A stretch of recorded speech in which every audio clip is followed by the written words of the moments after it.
Hello, everybody. Welcome back to the podcast. Today, we got to talk about the coin shortage here in the United States. For a while, the service industry has been shut down, primarily restaurants where you typically would dine in. Same with bars, bowling alleys, pools. Several companies out there that typically do more service-oriented things, extracurriculars. A lot of these companies have been shut down for quite some time. Some have been opening up slightly, but still not a whole lot of people are going to these establishments as they used to. And we're seeing a big problem, aren't we? Yeah. I mean, a lot of businesses have shut down. I don't know if you've heard about this, but I actually know you have. But Brooks Brothers is shutting down. That's like a company that was founded in 1888. 1888. Wow. I don't know if they're shutting down, but they're like filing for bankruptcy. So I need to get that. Well, clear. we went to a local area and we tried to see if they were still open. To your surprise, they were shut down, right? Yeah, exactly. So there's a bunch of news articles about it. You can look it up. But it's not just their company. There's so many others too. Like malls and stuff are, I think, they're struggling. They were already struggling before this, and now they're definitely gonna have some problems. Same with the movie theaters as well. Everything's going digital, and they just built a bunch of movie theaters all across the country.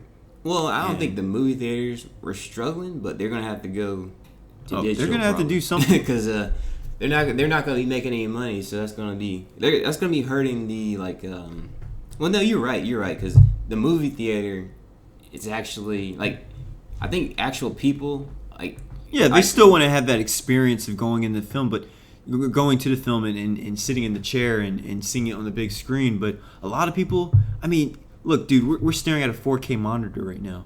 What's stopping you from downloading and ripping the movie off of the internet and just watching it on your TV at home? The police, man. They're gonna come get you. Don't do it, people. Yeah, don't do that. But yeah, I get what you mean, though. I guess because I don't know how theaters work, but I think the movie studios will be okay. But the actual people that own the theater, the distribution aspect of that, they need to make their money off the popcorn sales, and the folks. Candy and the ices and stuff they're selling in there for the crazy prices. That's how they. It's an entire economy, and it's just going to be shut down. Yeah. Excuse me, if people don't turn out after this pandemic is over. Now, with that being said, we do recall being in situations where we were in drive-thrus. At least I was going through a drive-thru at a Wendys location, and I was pulling out a $20 bill, about to pay for a $5 order. $5 and some change. It was probably $4 and some change, actually. And I read a sign. It was on the first window, but you typically have to pass that window to go to the second window to actually pay and get the food. But they had a sign taped to the window that said, "Due to a national coin shortage, please use exact change and or credit card or debit card," or something along those lines. And so that's what I did. I pulled out a 20, and then I was like, you know what, let me put this back and just use my card. And I used my card.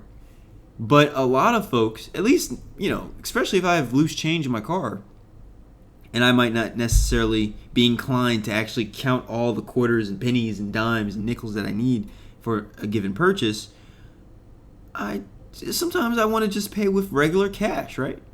Maybe I don't want that purchase to be on my purchase history. That sounds sketchy, but it does. But I don't want that McGriddle, sometimes you just want to pay it with physical cash. Exactly. Imagine going to the strip club and pulling out your debit card. Man. You gotta go to. I'm just joking, man. And then your wife goes and checks the statement. She's like, "Wait, what is this, Billy? Were you over there again?"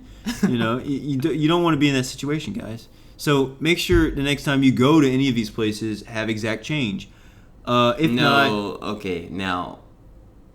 a check. Yeah. No. I wasn't saying no to you. We're just joking. I was just saying no to something else. But I was saying now, no. We do not endorse strip clubs, guys. No, I'm gonna cut that out. But let's keep going. Okay.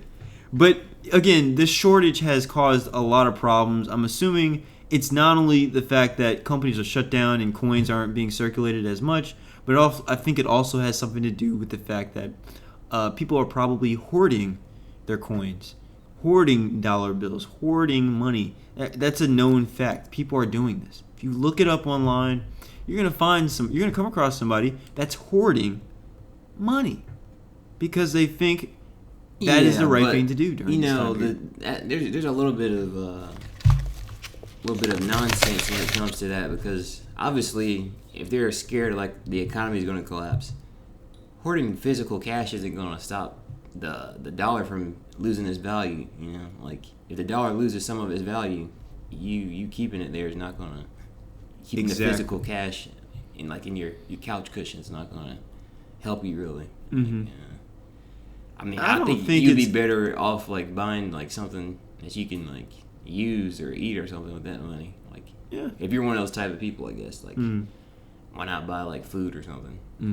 And actually, don't hoard food. Actually, don't buy paper towels either, because I want paper towels, guys. Like, I'm tired of going to the store and not seeing paper towels. Exactly. And guys, honestly, since we're talking about paper towels, I'm going to talk about hand sanitizer. It's been a while since I've actually seen hand sanitizer on the shelves at a reasonable price. It's crazy. I saw some in Walmart the other day. It was like $4 a bottle, which was outrageous for a small bottle that I used to get from Dollar Tree for $1. It actually came with a little bit more at Dollar Tree. Actually, this stuff right here. You see this? Yeah. It's called Assured Instant Hand Sanitizer. It's in a green bottle, and it used to be $1. You can't barely find that stuff in Dollar Tree anymore. But they had a lot of that stuff, and I bought this before the pandemic even hit, and I'm still using the bottle and reusing it because I'm putting my own handmade or hand-produced hand sanitizer in there. But I was at another store today, and they finally had Germex back on the shelves. Get that, Germex. What, for like $9.99 or something? It was $1, and it was a small bottle that big. I bought it. But guess what? They had a whole bunch of that Germex in there. And at this given store, it was known that people were getting what they needed and not what they were trying to resell, for profit. So that's a good thing. So that's good to see. Anyway, we just wanted to discuss this coin shortage. I think we probably went on a little bit longer than we needed to. But with that being said, please let us know what you guys think down below. Are you guys hoarding any coins? I want to know. I personally want to know. I want to get in the conversations and see why you're doing that. Also, if you haven't already, hit that like button and subscribe if you want to see more content like this or hear us ramble about all sorts of things happening in the world as we see it from our perspectives. Thank you guys so much for watching, and have a good one. Bye.